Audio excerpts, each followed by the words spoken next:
This is not breaking news. This is not a scandal. This is not about one person, one decision, or one moment in time. This is about what happens when power stops moving. Quietly, administratively, without a single shot fired. There is a place where borders did not change, flags did not fall, and yet daily life began to fail anyway. Not all at once, not dramatically, but in ways so procedural they were almost invisible. At first, nothing seemed urgent. Goods were delayed, routes were adjusted, costs went up. Then jobs vanished. Then people followed. This is how modern pressure works. Not through invasion, through access. If you've ever assumed that geography is destiny, stay with me, because what is happening here suggests something colder. That destiny can now be switched off remotely. Watch closely, because once you see the mechanism, you can't unsee where it leads. What controls this system now is not firepower, not speeches, not even territory. It's permission, permission to pass, permission to dock, permission to move energy, food, steel, cement, permission to exist inside a network you do not control. For decades, power meant projecting force outward. Today, power is exercised by deciding whose trucks stop at a border, whose rail cars reverse direction, whose ships wait, and how long they wait. This is not a story about a city being attacked. It's about a region being processed. Paperwork replaces soldiers. Regulations replace artillery. And the effect is slower but more complete. Because when access is denied, everything downstream fails in sequence. Industry, employment, prices, morale. And the most dangerous part? Each step looks temporary, reversible, administrative, until suddenly it isn't. What looks like policy coordination is actually something else. A system discovering it can apply pressure without ever declaring it. And once that realization settles in, it doesn't stay contained. The most dangerous change did not arrive as a shock. It arrived as a routine. Before movement was assumed, routes existed, supplies flowed, delays were problems to be solved. Now, movement has to be justified. What changed was not the map. It was the baseline expectation of access. Before, a border slowdown was an exception.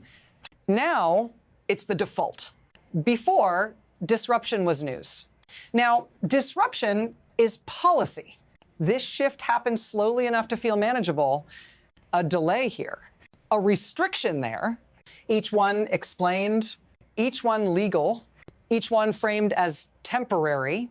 That's how normalization works. Not by force, by repetition. And when a society adapts to less choice, less speed, less certainty, it doesn't panic. It adjusts. Factories reorder schedules. Stores thin their shelves. People wait longer. Then longer still. By the time anyone asks whether the system still works, they're already living inside the answer. And that's the trap. Because the next phase doesn't announce itself as a change at all.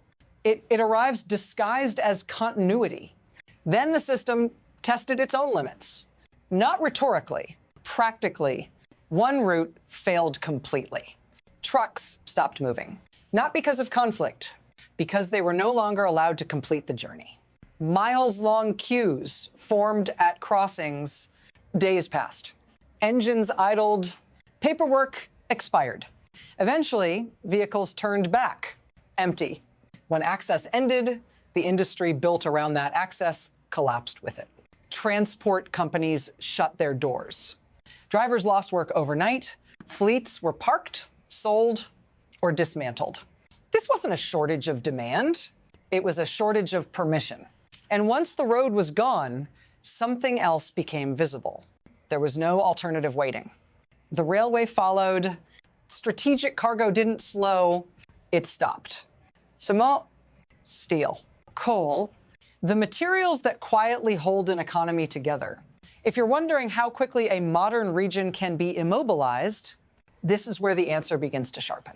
Because when the rails stop, Everything heavier than hope stays where it is. At this point, the failure looks accidental. Infrastructure stress, supply shock, temporary disruption. But this is where the real mechanism becomes visible. When land stops working, the system doesn't search for balance. It concentrates pressure.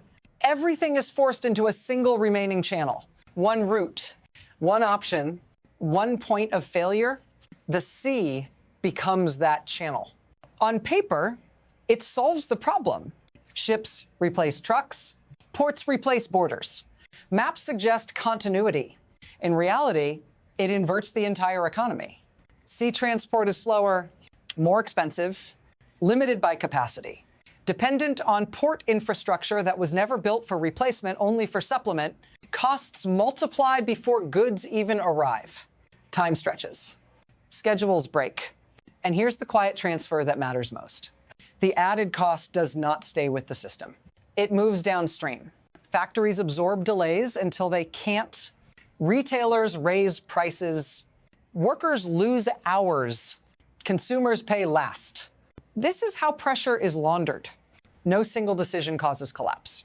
The system simply ensures that someone else always carries the weight.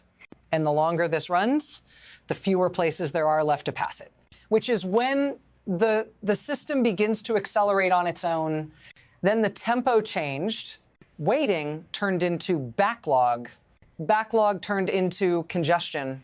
Congestion turned into paralysis. Ships weren't enough. Ferries broke down. Capacity ran out. Containers stacked up. Drivers slept in their vehicles. Days blurred into weeks. Weeks into months. Goods spoiled before they moved. Parts arrived too late to matter. Production schedules became fiction. Factories didn't announce collapse. They just stopped. Operations paused, then restarted at fractions, then went dark. A regional engine lost ignition. Thousands of jobs vanished quietly, not through layoffs, through absence of inputs. The system didn't crash, it stalled. And that distinction matters because a crash triggers response. A stall drains patience. As pressure built, something else surfaced. Anger, not ideological, logistical. People didn't argue about politics. They argued about waiting, about money bleeding out while nothing moved. This is the moment systems fear most. When friction becomes personal, because once frustration reaches this density, it doesn't dissipate. It seeks an exit. Here's where this stops being abstract. This is where it reaches you. When movement slows, your time becomes cheaper. When supply thins, your paycheck becomes smaller. When costs rise, your choices narrow. You feel it before it's explained. First as uncertainty, then as calculation, then as fear. Jobs tied to logistics vanish first. Drivers, mechanics, warehouse staff, customs workers. Then the shock spreads outward. Families adjust. Spending freezes. Plans are postponed indefinitely. Official numbers rise. Unemployment spikes. But what they don't measure is the atmosphere. The sense that nothing you do restores momentum. That waiting is no longer transitional. It's permanent. You stop planning months ahead, then weeks. Eventually, you plan exits. And this is where the system completes a critical transfer. Pressure leaves institutions and settles into households. If you're wondering when a region truly starts to fail, it's not when factories close. It's when people stop believing staying makes sense. And once that belief breaks, the damage doesn't stay local. What happens next doesn't stay contained, because systems like this don't fail inward. They radiate when one region becomes dependent on a single corridor. That corridor becomes leverage, not symbolically, operationally, and now that corridor sits inside a space that has changed its geometry. The sea is no longer neutral. It's monitored, segmented, managed. What once connected now constrains. Routes narrow. transit becomes conditional. Movement happens under observation. This isn't a blockade in the old sense. It's worse because it doesn't need to be declared. It only needs to be possible. Every shipment now carries a question mark. Every schedule depends on external tolerance. Every contingency plan assumes cooperation that can be withdrawn. That uncertainty doesn't just affect supply, it reshapes behavior. Investors hesitate, insurers recalculate, planners shorten horizons. And when enough actors start preparing for interruption, interruption becomes the baseline. This is how regional vulnerability scales into systemic risk, not through collapse, but through permanent instability. And the system hasn't reached its most dangerous phase yet. From here, the system opens into three possible paths. None of them are clean. The first is adjustment, the slow recalibration to lower output, higher costs, permanent inefficiency normalized as stability.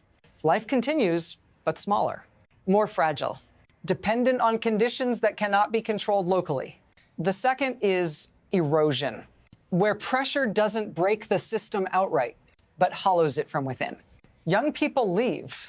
Skills drain away. Institutions remain, but empty.